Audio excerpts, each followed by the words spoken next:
Oh my, what happened to Mr. Mark Bare Naked Willie? Hey everybody, welcome. Do we have a fun show for you today? Mark's going to be jumping right back in here in just a moment, but I will tell you, is tiny better? That's what we're going to talk about today. Is tiny better is the question we are going for. So with that said, we are going to be starting this show and taking you on a virtual tour with a presentation showing you not just a tiny home, but we're going to talk about problems you can have in a tiny home, just like you can have in any other home. So with that said, Mark Willie's going to be jumping in just a few minutes. But first, we're going to do a special guest announcement. We're going to bring Andrew in. What's happening? Andrew Seeley's in the house. What's up, brother? Oh, no, your internet's breaking up too. What's going on, Andrew? Can't hear you. Can't look, he's got the Dave Cooper live shirt on as well. Internet must be failing all across the world today because I was having problems earlier and now we can't hear you on your side. You're not muted, so I don't know what's going on there. All right, well, guess what? Isabelle is just going to have to jump right in here with me today, and that's just the way it's going to be. Andrew, try and fix that sound. We'll bring you back in.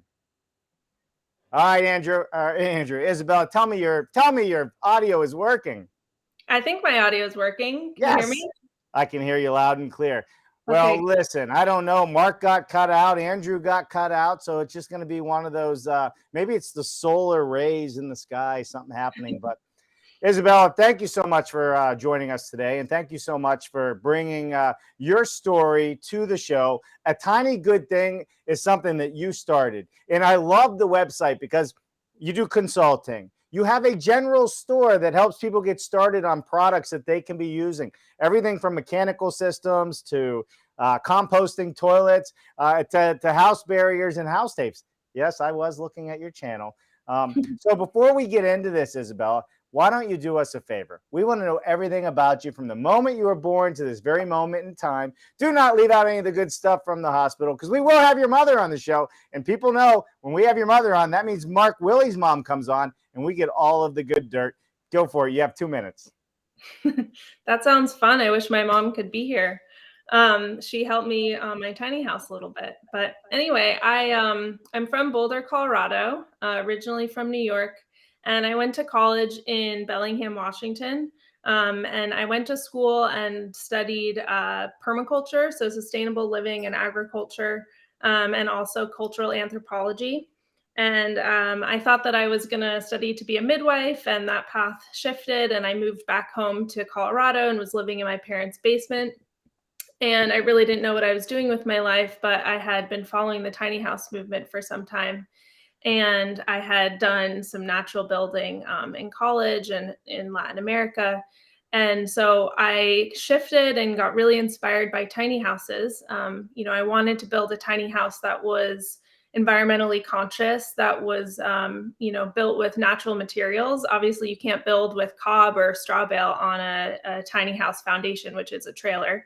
So I started looking for the next best materials, materials that were healthy for the inhabitants, but also for the earth, and thinking about the home as a life cycle, reclaiming lots of materials, but also choosing other products that were going to make the home have quality and longevity.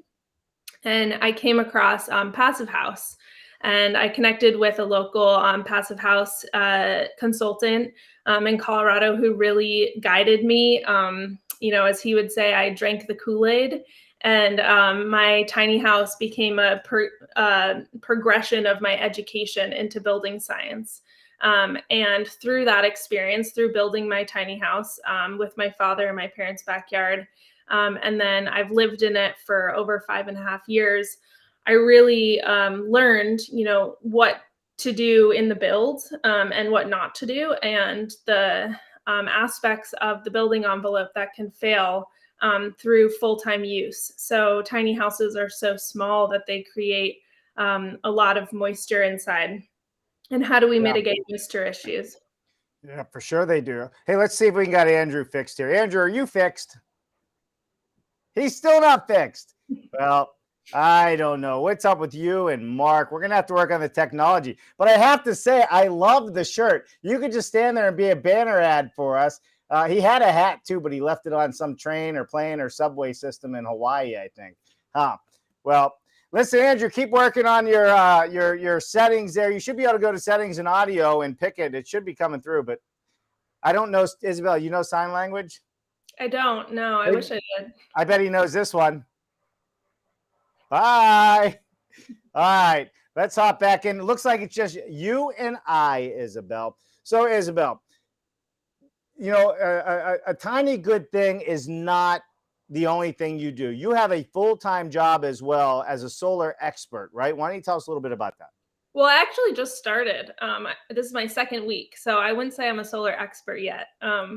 But No? I have worked for a high performance passive house builder here in Portland. I just transitioned from them. I worked for them for almost 2 years. They're Bird's Mouth Design Builds, and they build I know Bird's Mouth. they build wonderful homes here. The bar is really, really high. Yeah. But I did just transition into the solar industry. I'm really interested in learning that field and diving deep into that. So I will be a solar design consultant soon once I'm all trained up. But really just, staying in the environmental fields and focusing on how can we have less of a negative impact, whether that's in our buildings and how we build and how efficient they are, and their energy usage and the quality and health of the materials that are used, or, harvesting solar and being able to run our homes and cars off that. Yeah, no doubt. And so where did like the passion, right? I mean, you have such a passion for it. You didn't just step into it, you jumped into it. You have a website, you have your own consulting company. What changed in your life that you really wanted to do this? At what point did you know, I really want to be more sustainable. I want to be more environmentally friendly. I want to reduce my carbon footprint. I want to use less energy, all of these things, right? And not only did you reduce your carbon footprint, you reduced it to your own tiny house. So tell me about the journey. That's what I'm really interested in, because Yeah, it I always think comes from somewhere. Yeah, that's a really good question. I mean, I think the basis of it is I have a passion for spending time in nature. That's really Yeah, where I recharge, and going backpacking and camping and spending extensive time in nature. And so that's, the earth cares for us, and we need to be caring for the earth as well. Um, I think another aspect for me was growing up in Boulder, Colorado, which is, kind of known as like a granola type place, but has really shifted in the past 20 years to a life of excess. I mean, the homes that are being built and the amount that you need to earn to be able to live there is really, really high. And I realized when I was there that I couldn't afford to live where I grew up. And I also know that I grew up in an environment where I had more space than I needed, and I had, any I had everything that I needed. And I think that the tiny house movement is a movement of people who have lived with a little bit more, a lot more or a little bit more than they need. People who live in, 1,000 square feet with 4 children, and they're not wanting to live in a tiny house necessarily because they know what it's like to live in a small space. And so being able to choose, I guess what I'm saying is being able to choose to live in a smaller space, where, everything is built in, where you really downsize your belongings. That's like a privileged choice to be able to make, and especially to be able to build a tiny house. There's a lot of restrictions in the tiny house movement that restrict people from building tiny houses. And part of it is they don't have land to build, or they do, but they have to pay rent for that land. They have to pay rent for where they're living while they're building. And they also, maybe don't have the social support to build a home and educate themselves. And so I'm really grateful and super lucky to be able to have done that. And I also kind of did the math before I started. My parents thought I was crazy because I didn't have any building experience. Yeah. And my dad was like, you want to buy a $5,000 trailer right now and like start building, and you don't know what you're doing, and you need to put a budget together and see how much this is going to cost. And I actually went traveling for 3 months, and I told myself that if I was thinking about the tiny house every day then I would buy the trailer when I got back. And my poor travel partner, she probably heard me talk to, every traveler that we met saying like, I'm going to build a tiny house. So, I'm glad I actually did that. But yeah, came back, bought the trailer and started building. And that's when my dad got really on board and inspired. And he's kind of a project guy and has built things always, fixed up our house, refinished our basement. Sure. And so that was also a really wonderful experience building with him and learning, what he knows. And he had a lot of tools. So that's another issue is like, you have to have, an extensive tool set to be able to build a house because you need to be able to do a little bit of everything. For sure. For sure. Hey, listen, I know what you and your partner went through. We've been on the road, family of 5 for almost a year and a half, all going on 2 years traveling the country with our road show. So I definitely have some opinions on tiny space living, I should say. Mark Willie. Do we get to hear your voice today, Mark Willie? We do. I will have a rant on LinkedIn later because I'm excited to have this topic today. And in the pre-show was excellent, and this platform is you got kicked out keeping up with us. So sorry everyone for being tardy. You can voice your complaints to the platform because it's a live show. And Isabelle is taking all the complaints. Isabelle, she said she's going to take all the complaints because she's according to her dad. All right. Hey, so we had Andrew too. I'm going to try him one more time. His voice was not working. Andrew, is your voice working now? Can you read me, guys? Am I there? Oh my God, he's alive too. It's like the world just changed. Maybe Elon Musk brought all of his satellites back to this side of the world. Who knows? Yeah. Thanks for making it all work, Mark. Yeah. Hey, everybody. Happy BS Friday. Hey, Isabelle. Yeah, he has a little bit of a delay. Hey, turn your phone sideways. I have a feeling you're in one of those fancy showcase spec homes that you build on site to figure out how to build it better. That's right. Here we are. Just got some CLT in and some window hoods, so I was dealing with that this morning. And thanks for bringing us on. Good to see everybody. Likewise. Absolutely. So we have somewhere in Oregon, somewhere in Texas, somewhere in Florida, and somewhere in the Midwest. That's a lot of somewheres. We are somewheres, Mark. So, all right, Andrew, you didn't get to do your introduction as you wanted to, but why don't you go ahead? Why don't you tell us a little bit about what you got going on, and then we're going to hop into Isabelle's story here. Yeah, thanks, Dave. Happy to be on to support Isabelle's show. What she's doing is really important. When we're going small, the high performance buildings in the small category aren't really very common. So we're trying to work on the same thing here and appreciate what she's doing, all the impact she's making, and glad that she's on the show. And here we're working with wood, and you folks, probably some of you folks would know what we're up to, but we just did our first blower door yesterday. We got some CLT in and we got some aluminum window hoods in. I don't know if we can see them outside, but they just got delivered here. There's some of them sitting there. So yeah, enjoy the show, everybody. Thanks for bringing Isabelle on. We look forward to hearing what she's got to say. Yeah, and you know what, everybody? Search the YouTube channel, davecooper.live, because we have some videos that we have done with Andrew Seeley. We met somewhere in Texas one fine Saturday morning for coffee with Mr. Wickford, and out of the woods, Mark Willie just walked out of the woods in the middle of nowhere. I'm glad I was dressed. I wasn't expecting it.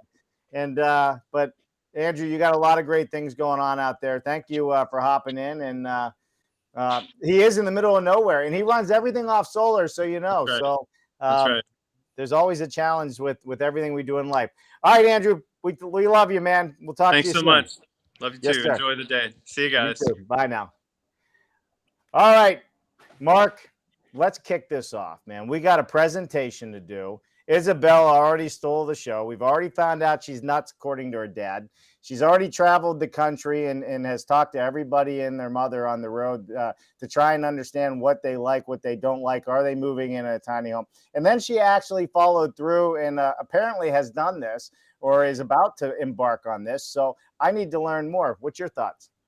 So it's exciting to hear from Andrew, and it's always great when people appreciate the other folks in the industry, because in each region we have our own ways of adapting to the land, to the sunshine, to the materials we have access to. And in the great state of Portland, this all started with a person and a drive and a passion and a trailer. And that trailer has become a dwelling unit to inspire us today. So let's dive in, Isabelle, and let's enjoy this ride to a tiny good thing. Yeah, so so what's amazing about tiny houses is that they're on wheels. So I actually built it in Colorado, and then I moved it to Central Oregon, and I moved it up to Portland, Oregon, where it is now.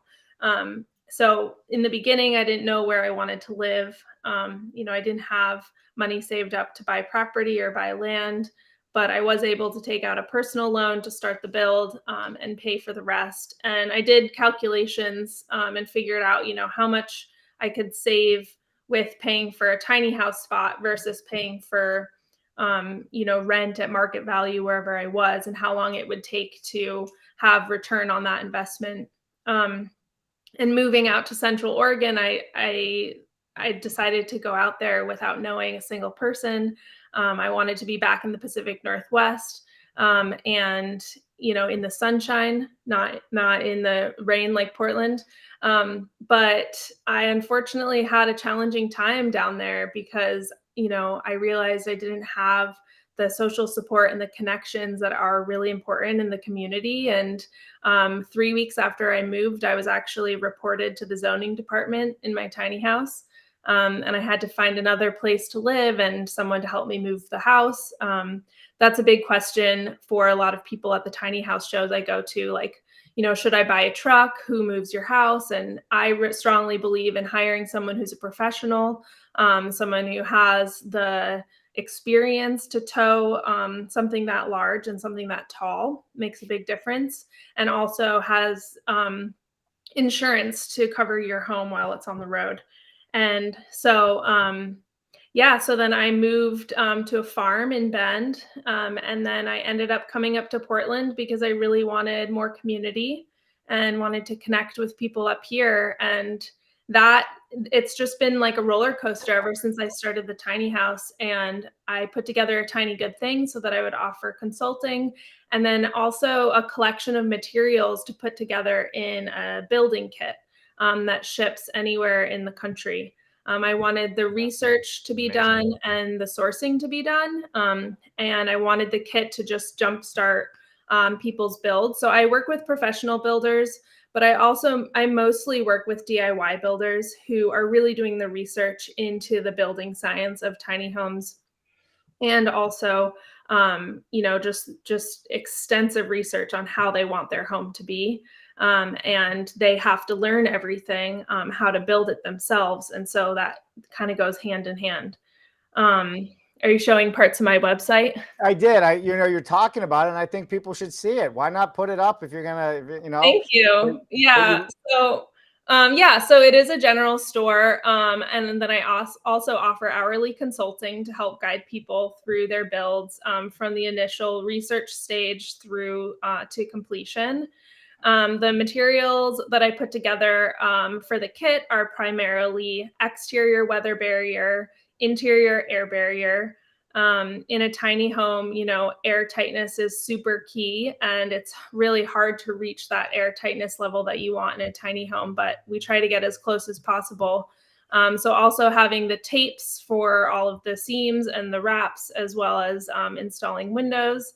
And then I do offer other products like heat recovery ventilation systems, composting toilets, to really tie it all together. And these building materials are really what takes a conventional tiny house to a higher performing tiny house.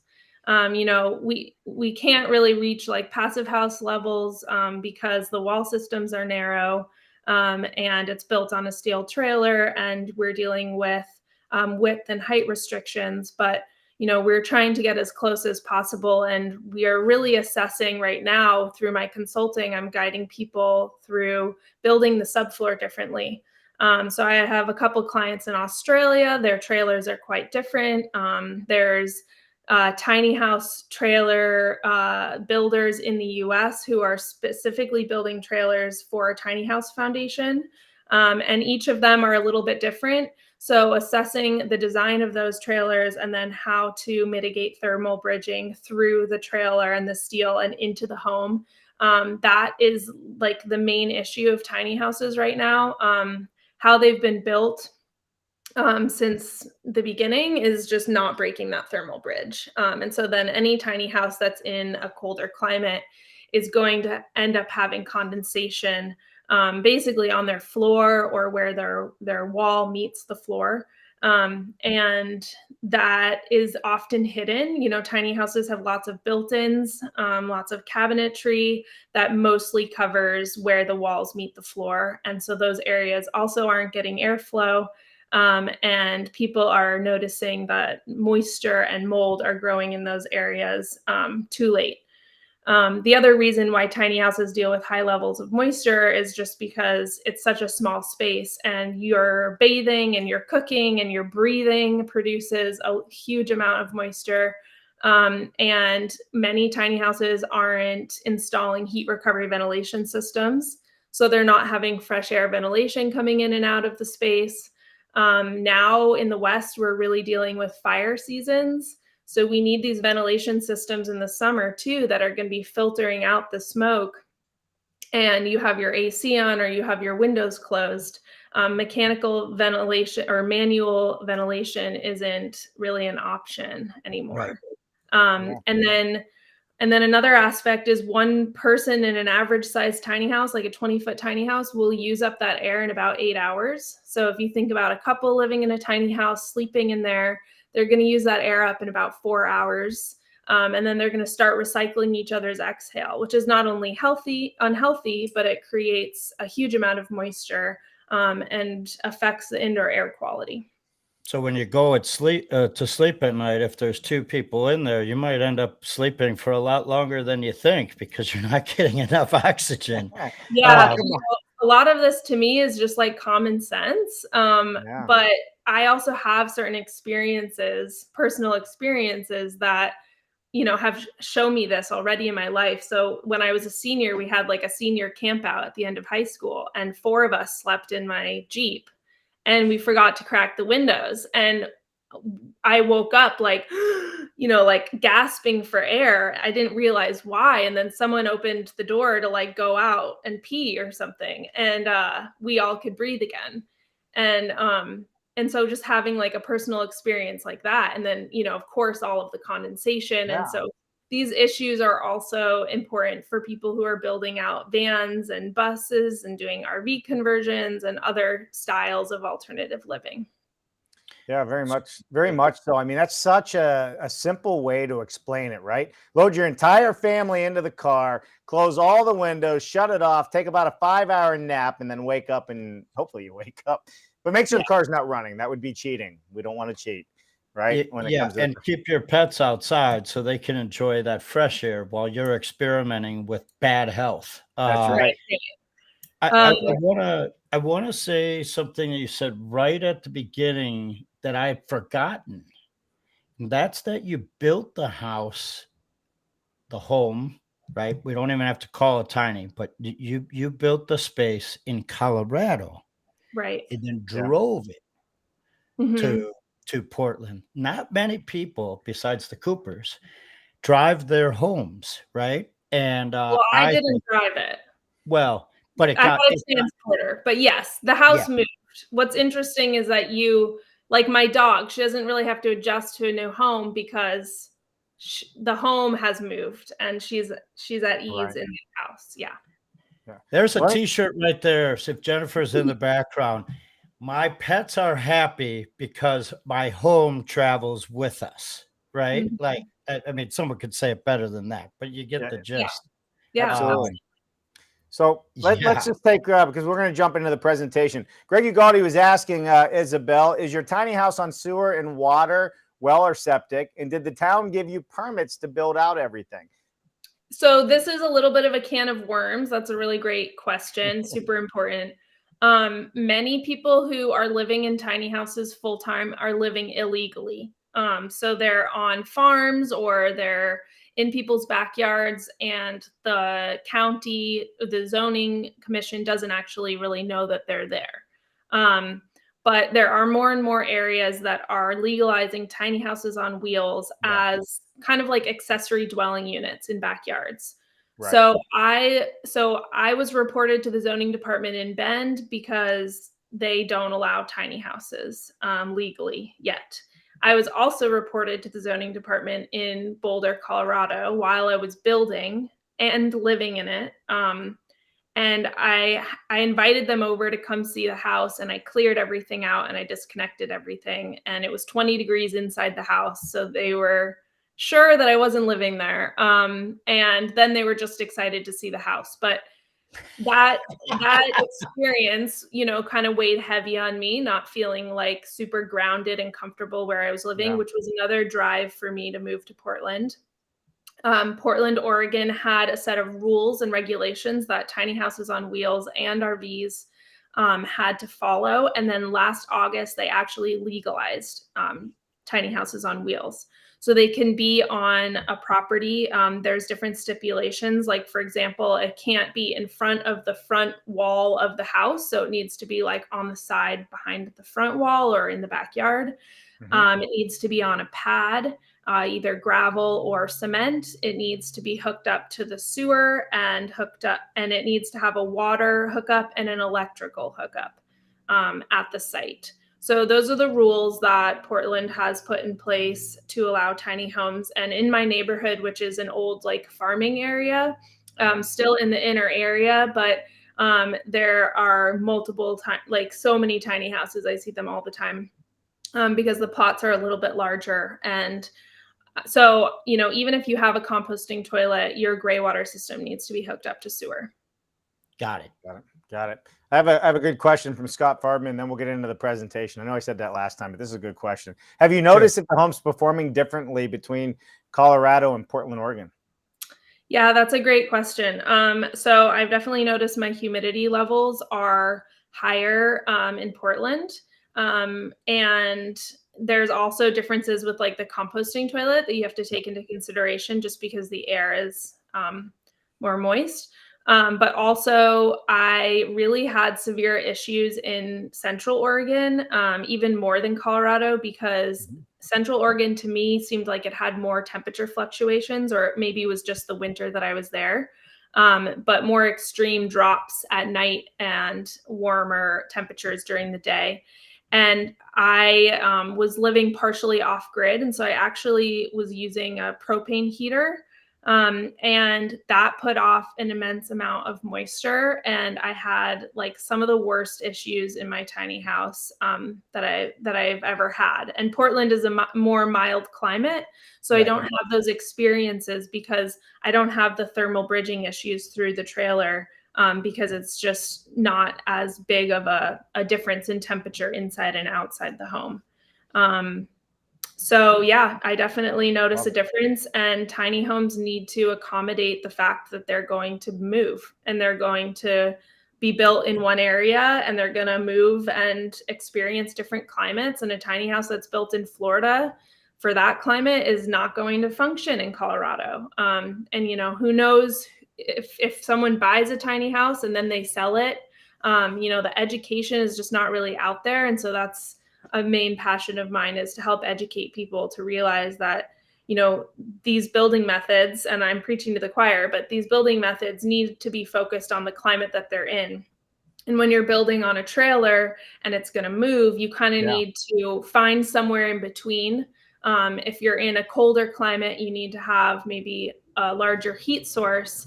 And then potentially you have to run a small dehumidifier in the winter time, or put one in those areas that are closed off that don't have enough ventilation. And that's just part of it. So this is so great. And this is why building science exists, because we have so many variables. I mean, the Coopers were in Florida, You know, you've got 2 adults and 3 wonderful children that are trying to bring more cool in because it's warm, right? It's been baking Yeah. all day, and Yeah. then 3 weeks later, they're up in the Northwest, and now they need added heat source because that mountain altitude and temperature is down, and Yeah. that's not necessarily a tiny home, right? That's a motor home, but Hmm. same principle applies. Your Absolutely. building either creates a better environment Yeah. where you are, or as we're going to learn in these slides, a more dangerous environment. That's right. Right. And the other focus of building science is creating a space that's comfortable, right? That you have less temperature fluctuations.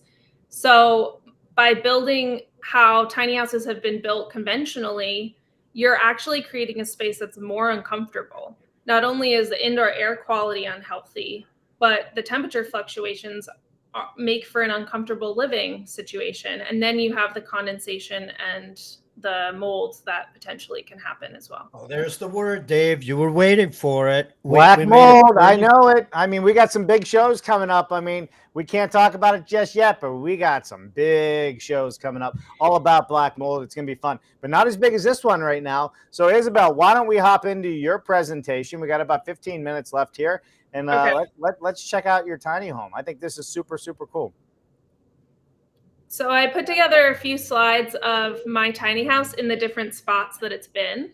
So this was the first spot in Bend where I was reported. You can skip to the next one. And that topic that you bring up of being reported, right? So what we know is building codes were brought into the marketplace, and building codes change, and sometimes building codes don't adapt at the rate that the people and the municipalities and the area needs to catch up with.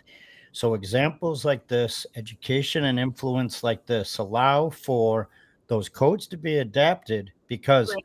ultimately the freedom to live and the freedom to create your home is something that's wonderful to have, and these codes are in place to catch up and to make sure that the uninformed folks are able to produce a healthy and comfortable place like you have. Right. And also for like homeowners to have options for spaces where they can create like alternative housing options for someone else. Maybe they don't want to live in a tiny house, but they want to increase affordable housing and density in their area in a unique way. So this is my first spot in Portland in a backyard. It's so beautiful, right? Like I can, oh, there we go. Then this is in Colorado in my Okay. parents' backyard. It's great. I love And the this- cladding, by the way. Is that I'm assuming a ponderosa pine? So on the end, it's actually cedar that I got for free from the inside of a woman's house. All right. And Cool. then there's redwood siding on the sides that was from a rebuilding center, and then reclaimed corrugated metal. Wow. This is on the farm that I lived at in Bend. And then this is some interior shots. With my clients, you know, if they're DIY builders and they want to reclaim materials and lower the cost of their build, I tell them like, this is what you can save money on and reclaim, and this is really what you shouldn't. Like focusing on an air barrier and your insulation and your ventilation system, that's like, you know, you can't discuss or change that. Like that's an absolute. But you can reclaim the flooring, you can reclaim cabinets, like anything that's aesthetic. So this floor is actually 100-year-old dug fir from Tacoma Lumber Mill, but taken out of the Boulder Museum of Contemporary Art. Whoa. Yeah, so Really? I picked it up in a snowstorm, denailed it, cleaned it up, planed it. We installed it and then sanded it and sealed it. And it's also the butcher block countertop and the stair treads. Little known fact, Dave went to high school with Douglas fir. Next. I don't even know where to go with that one. So the ceiling cladding, the ceiling treatment, what are we looking at Colorado there? Aspen, yeah, from a rebuilding center. So we have redwood, we have cedar, we have Douglas fir, Yeah. aspen. Like it's a wood lover's dream right here. It is, yeah. And then there's blue beetle kill pine too that is abundant in Colorado. So when I was in Bend, I had a propane heater, and I decided to take it out because it wasn't producing enough heat. And I put in a wood stove. And obviously, wood stove isn't the best choice for indoor air quality or air tightness. But that was the best choice for my tiny house at the time. I needed something that would kind of blast the space with heat and dry it out. And that's what it does. It's amazing. And I do love building fires, but we know that we need to move away from fires and gas and everything.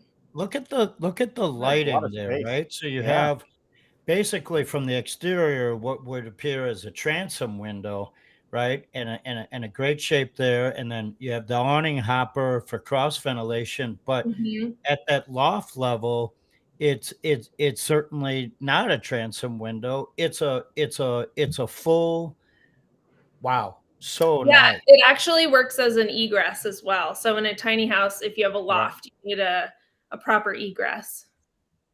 Yeah, so for sure. That's it when looks we like use the word Geronimo, right? And we jump out the window. yeah. And you got some recessed lights. Is that what I'm seeing on the top there in the ceiling? Yeah. Great. Can you tell me what are the wall thicknesses and the ceiling thickness? And what did you use for insulation and everything? Yeah, good question. So I actually built with steel framing, which I recommend to some people in certain climates, but not to others in different climates.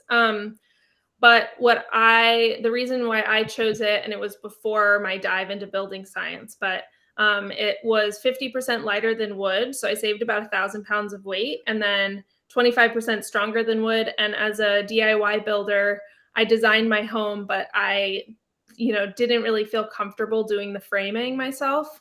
So this came as like a kit, like an erector set, and it's, your design and everything fits and everything is the right size. And you just put it together. Hold brakes. What do you mean it came as a kit? Like you gave the size of your chassis and they prefabricated the whole kit and sent it to you? And like paint by numbers putting it together?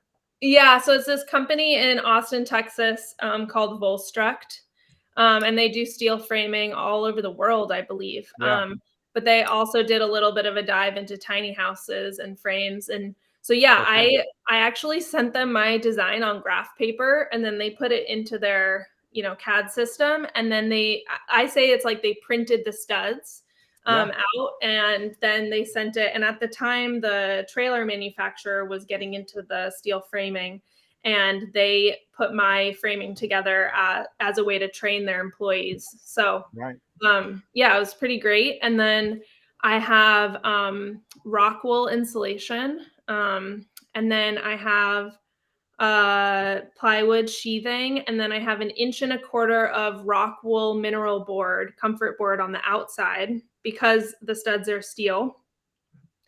Let's wait on those slides. So that's how you created the thermal break, and you did that outside of your air barrier because your plywood, if it was taped, became your air barrier.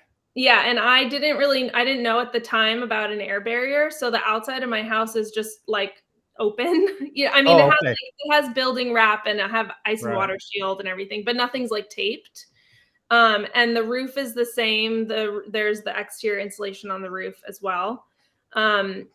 So the issue is that I didn't break the thermal bridge between the trailer and the bottom plate, the steel. There it is. And so it's literally the steel trailer, a little bit of seal foam, plywood subfloor, and then steel studs, bottom plate right on top of it. So even though I did exterior insulation, this is where, it's like, it wasn't the build. You start with the subfloor. If you don't start correctly, then the rest doesn't matter as much. So even though I have that exterior insulation, I have that floor that's a major issue. And so when I was in Bend and it was cold out and I had the propane heater, I could see condensation on my floor and on my studs on the inside. And so then also on the inside, I have 1/4-inch plywood, actually, instead of like sheetrock. Yeah. You wouldn't put that in a moving house. Well, let's get into some of those photos there. Mark, I mean, we got a whole new business plan. We could have a framing shop. You send us your chassis size, we'll frame out the whole structure for you, bundle it up and ship it out in panels. And we can do that. Halleck's a sponsor. Well, let's see if they can lend us one of those Halleck cold form steel rolling machines. And we're in business, buddy. I love this. This is a great. Well, Dave, we do have, while we're getting that started, in all of our free time, we have Mateo out there, and him and his brother have those machines as well. And the other target I just thought of, right, is you're going to be in Texas. I know you don't have time this time, but next time you're in Texas and Austin, that would be a good place to go visit. Yeah. Metal studs do come in different gauges, right? Mm-hmm. Trailers come in different weight capacity loads, different widths, different lengths. So everything that Isabelle is sharing with you, note that she made those choices for the size and the width, and to create the insulation in the cavity and outboard because of the condition, right, that she was expecting. And this evolution we're all learning from. And in these next couple slides, you'll see not only the benefits of this beautiful space, but you'll learn from people that she works with what didn't work. I'm so glad you're sharing all spectrums of the learning and of the options. All right, let's get to the next slide here and keep rocking and rolling, folks. We're getting short on time. People got to get back to work. Oh my goodness. That's what you were talking about. Yeah, so this is an image on the left of actually my window in Bend and condensation on the inside. Yeah. This is just a representation of how warm, humid air collects on a cold surface. So in my case, the cold surfaces in my house are my windows. They're nothing special, right? They're not high performing windows. So but it is a casement, right? It is a PVC casement, which casement is one of the tighter sealing windows, but you're not talking about that there. You're talking about the delta between each, and then that. So every building has a weak point, right? Mm-hmm. And your walls in this case are not as weak as the frame, right? The glass is doing its job. It's insulated. It's where the frame to the framing wall and the glass, where that comes together. And that's why it's condensating. Yep, exactly. And so in my house, the condensation occurs on the windows like this. And then also, like I said, on the subfloor where the walls meet the floor. So if you go back, so if you zoom in on that, folks, just so this is Isabelle, Dave and I have something really wonderful. You can actually scratch your screen when we're on BS Friday Live, and you could take in the odor. We're the only company that have the scratch and sniff. Wow. And you can smell that horrible smell right in front of your very eyes. Yeah, it's patent pending, just so everybody knows. Patent pending, yeah. Don't try to take our space. So what is that? That looks like a fastener, and it looks like an OSB underlayment subfloor. Am I right? Yeah. So basically, these photos that I have are from a few different houses. These different houses were built by DIY builders, and so they actually pulled up the flooring, or they didn't have flooring in the areas where this was happening, like under a couch or a bed or something. And what scares me is that people who buy tiny houses, they're maybe not as handy. They don't necessarily know what's going on. They're not going to like rip up their house and discover this, or fix something and discover an issue. So that's why these stories are mostly coming from DIY builders. And there's also a lot of pride in the movement as well. And so I'm trying to work through that, like you can build a beautiful house that is an educational model, like there's parts of it that can fail, and you need to learn why and change that. So in this house here, you can see the mold is growing around where the fasteners go through that OSB subfloor directly into the steel. This is when Dave turns his microphone to a special echo mode and he says thermal bridge. I don't have that with me, but I'll do it. Thermal bridge. Okay, go ahead, Isabelle. Well, I mean, the pictures speak for themselves, but basically on the right, you can see the screw is going into the steel. There's nothing breaking that thermal bridge. It's 6 degrees outside in Colorado, probably 68, 70 Wow. inside. And there's literally ice cubes on the heads of those screws. You can also see to the right of the photo, the wheel well. That's actually the wheel well, I believe, that wasn't insulated. And there's also no air barrier. So in my house, I put an air barrier in, between the studs and the 1/4-inch plywood, because I knew that I didn't have the air tightness on the outside. And I also know my house isn't a perfect example of air tightness. My clients are doing a much better job than I did. And the wood stove breaks that, right? But the wheel well here, you can see there's no air barrier and there's no insulation, and there's condensation coming off that steel right into that OSB. And just that happening over and over is feeding this mold here. And this house is 3 years old. So, wow. And if they had like an LVT flooring down, that problem would actually be worse. So the fact that OSB is able to breathe to the rest of the space and receive the air from the rest of the space means that it's tempered a little better. But if it was covered, that OSB at this point would essentially be mush. Right. And here on the left, you can see another house. You can see it really happening right by that bottom plate.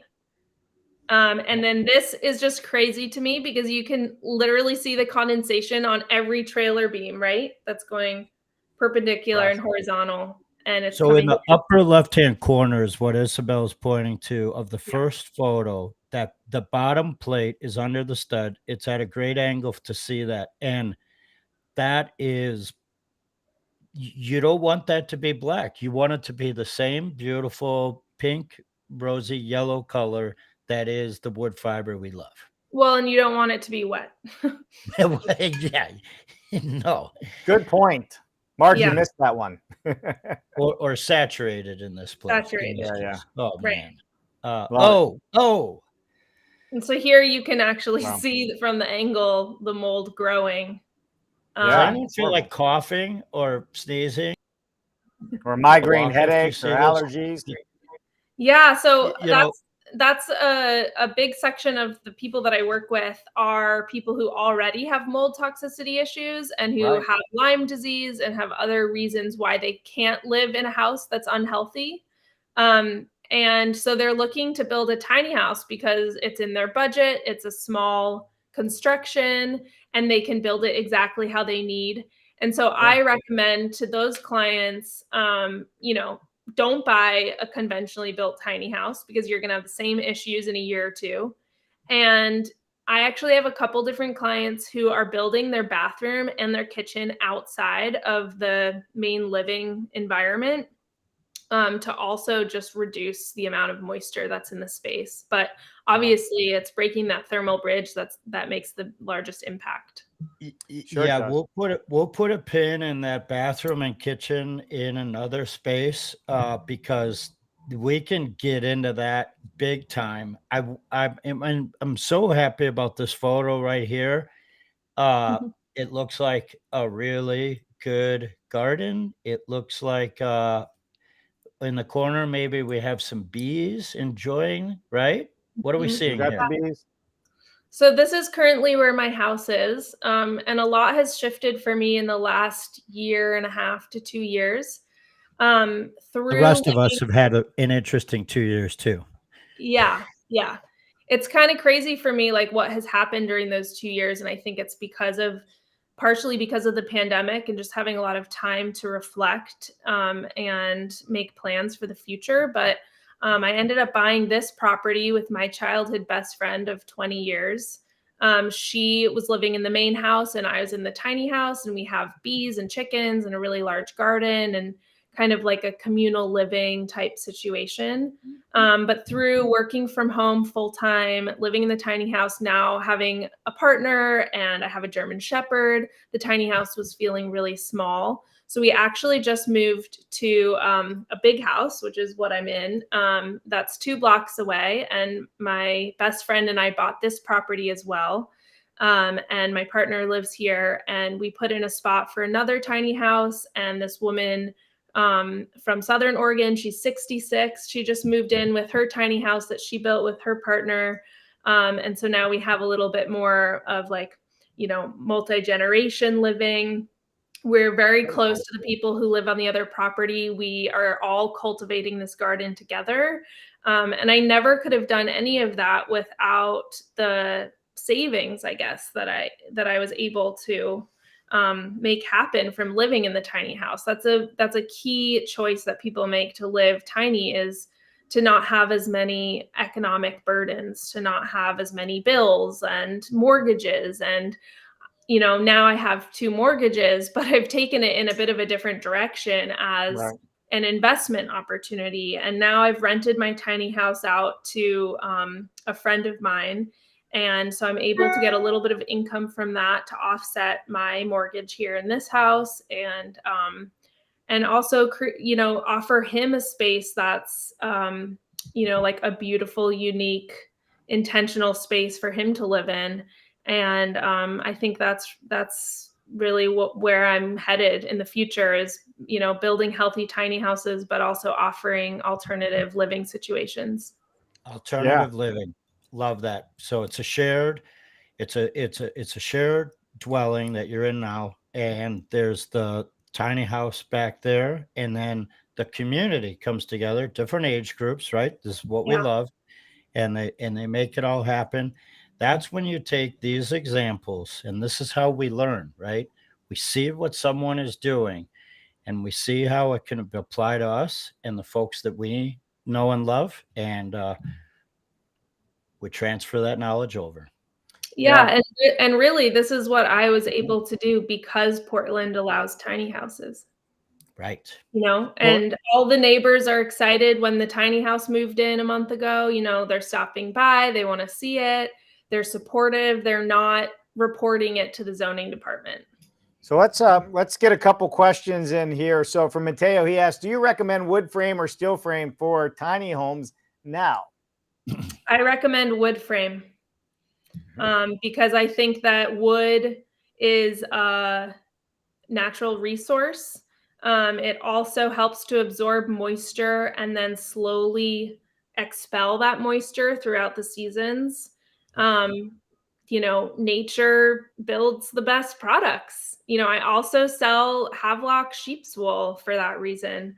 And I think that I'm also moving away from, foam at all, but trying to break that thermal bridge with a little bit of high density foam and a wood frame on top of the trailer, minimizing the amount of foam that's used, creating a vapor open subfloor system that's also airtight, and then building with wood studs.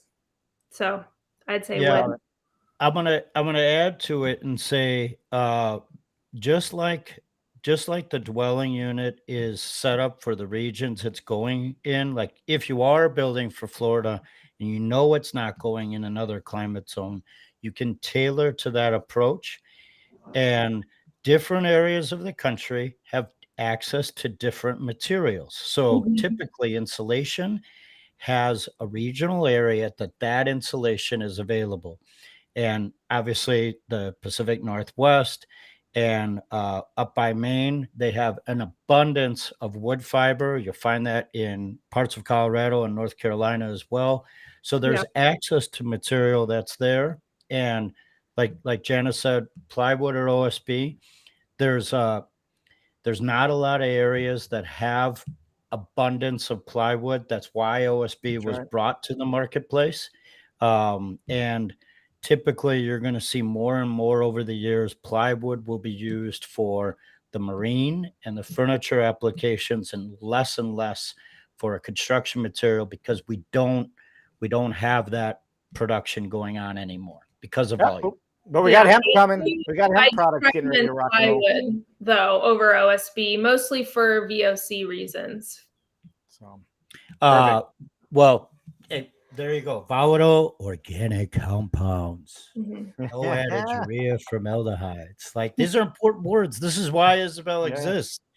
So you can learn from everything that she knows. That's right.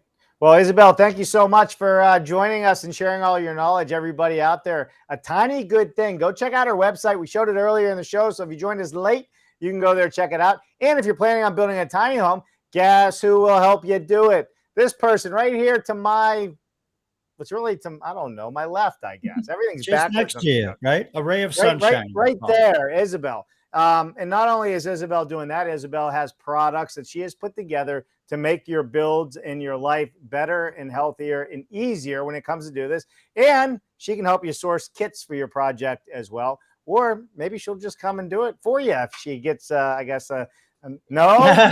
All right. Anyhow, but she can tell you who can help you. That's the key here. So there you go. Yeah. Isabelle, you're a breath of fresh air. I'm telling you, like it is so nice to see somebody that went out there. They went and received, put themselves out in the world to get experience, and then brought all that experience and all those hard lessons, because I'm sure there were some hard lessons and some moments of I'm done with this type stuff, right? We all go through it. But then you turn it into something beautiful, and that's helping other people achieve the dream of home ownership, tiny home ownership, sustainability, reducing their bills. You live in Portland, Oregon. There is a homeless crisis like no other on that side of the states, and people need solutions, and we can provide solutions. There's opportunity to do that. We just need the higher ups to start paying attention, don't we? Absolutely, yeah. And thank you so much for having me. This has been really fun. Yeah. Well, it's been awesome having you on. You're an inspiration. Isabelle, what's the best way for people to reach out to you? They can email me at atinygoodthing@gmail.com. They can also find that through my website, which is www.tinygoodthing.com, or Instagram, A Tiny Good Thing. I also do free, just like 15, 20-minute phone conversations so that people can tell me about their projects. I really love doing those because oftentimes people are, dreaming about this for many months or years. And it's nice to just jump on the phone, hear where someone's at in that process, and stay connected that way as well. Absolutely. Yeah, and I can tell you now, you can go right to our website, and there's a Calendly link, if I recall seeing it. You can just click on it. So go there right now. She's willing to help you do your project. So love it. All right, Mark. We're in an hour. Man, we haven't had an hour show in a while. We really jammed this one in. We got some updates. What are you doing next week, Dave? Oh my gosh, I don't know what I'm doing next week, Mark. I'm preparing for San Antonio, and I'm preparing for Phoenix, Arizona for both of the modular shows. We got Advancing Prefab that's happening as well. Advancing Prefab. So I will be in San Antonio. You heard me, Andrew. I'll be in San Antonio. And I'm going to be hanging out with Amy Marks and all of the likes at Advancing Prefab in Phoenix, Arizona. So we got a lot of running around and traveling to do. So I will be coming live from trade shows the week after this coming up. We got a lot of traveling getting there this week. So who knows where we're going to be along the way. But we got a lot of fun stuff. Mark, we have A-Fold Homes coming up. That's right, A-Fold Homes, all the way from Italy. Comes right off a truck. They put a crane on the top. Dunk, dunk, dunk. The whole thing's together. Done. And that's an A-frame design. It's an A-frame design, but they have other designs too. We can't let the cat out of the bag so quick. You might give it all away. But no, we're gonna have Nico Dinecco on all the way from Italy, and not only are we gonna be in their factory, we're gonna be in some of the homes that they have built. The homeowners are gonna be talking about how awesome these homes are. So people definitely need to tune in for that show. That's gonna be a blast. I love A-frames because my question I always ask people, is it a roof or is it a wall? Right? Like it's so elusive, but it's using less materials. It's not a 6-sided box. Put your head around that. I love it. And on Friday, Dave, Isabelle, right? We have a topic On our and show? I'm sorry, On this show? on Friday, BS Friday Live. Yes. So 20, whatever it is, 6 days and 23 hours from now, we have Mechanical Hub all the way Yes. from Minnesota coming on. He's a new contributor to our friends at the Build Show. And when you dive into this topic, this man's explosive. He cares. And we heard this today from Isabelle, right? When we deal with our mechanical, when we deal with our plumbing, it's essential for our space. It might be essential for a space outside of our dwelling, right? That kitchen and bath that we heard. So there's all sorts of options. This man is brilliant. He's a good friend of ours, and we can't wait to have him on. Love it. Love it. All right. That's it, everybody. We appreciate you tuning in today. Isabelle, thank you so much. Once again, we appreciate you taking time out of your day for us. Mark, always a pleasure having you on the show. And everybody else, we will see you Saturday, tomorrow morning, 9 a.m. Eastern, Coffee with Dave. Who knows what we're going to talk about? Hopefully the weather's nice. You might find me under a palm tree. We'll see you tomorrow. Bye, everybody. Have a good Friday.